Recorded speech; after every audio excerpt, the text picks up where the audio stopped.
I remember when I started job hunting, it was close to the time I completed my MBA degree.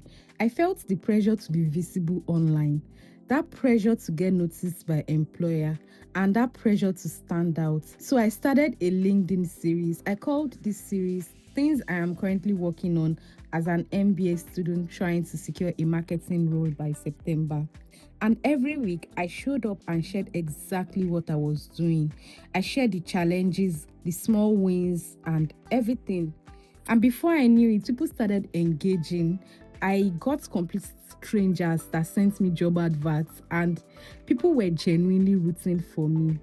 Do you know what? I'm glad I decided to talk about my journey instead of posting about how desperate I was about securing a job. Now, I want to say something. This thing is something a lot of people are afraid to say, but I'll talk about it. When I first started posting online, I barely got any engagement. My posts were too informational. It was just copy and paste, like maybe what I've learned from a particular course. I just copy what I learned directly and I share the idea like that.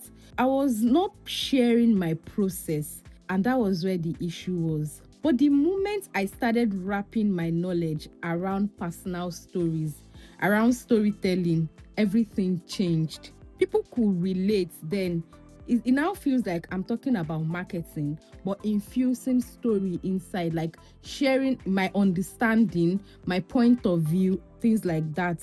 Because now people were not just reading the information, were reading about a person, a real person this time around, with an actual journey that they could see themselves in. So, what does sounding desperate actually look like when trying to post online?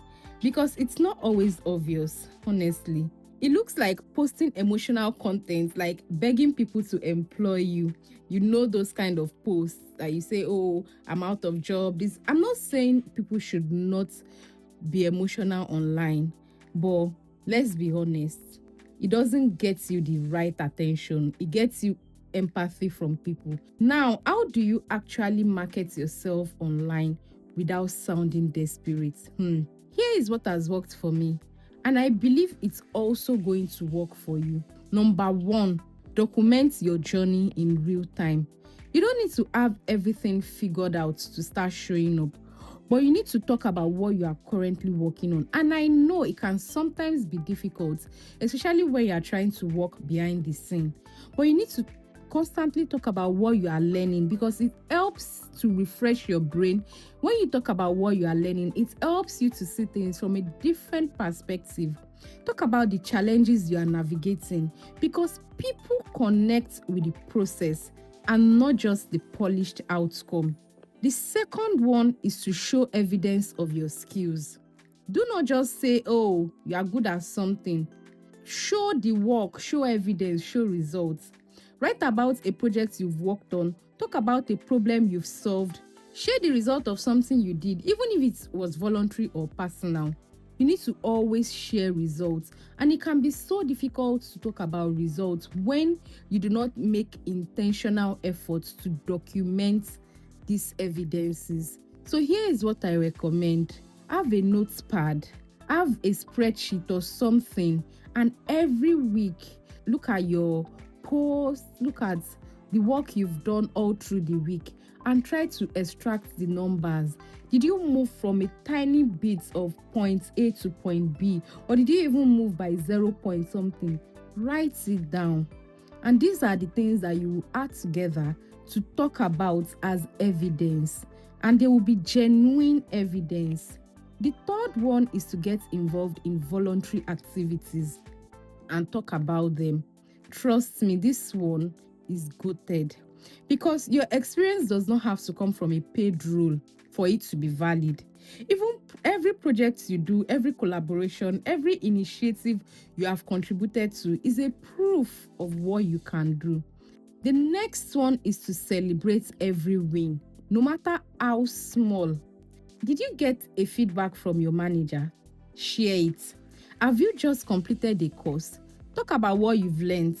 Did you just land a new role or an opportunity? Tell the story of how you got there. Your wins are your proof. and your proof is your personal brand. Clock it. So here is the truth that nobody wants to hear. If the only time you show up online is when you need something, your audience will only ever see your need. Like, they will only ever see your need. They will never see your value. That's just the honest truth. But when you show up consistently with your story, your skills, your win, and your journey, then everything shifts. Like, people will stop feeling sorry for you, and then they will start believing in you. They will start sharing your name in rooms that you've never even been to. And they are going to start sending you opportunities because they will know that, okay, this person is looking for XYZ opportunities because you talk about it.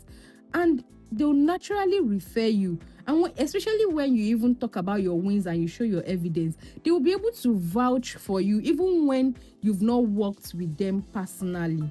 Do you get? I remain your very own creative content strategist. And my goal is to help product and business owners build a content system that gets them found online. Share this video with someone who needs it. Give me a thumbs up and drop your best comments below. I have linked my website below for free resources on content marketing. And if you want regular behind the scenes tips, head over to Instagram and connect with me there. Thanks for watching, guys, and I'll see you in the next one. Bye bye.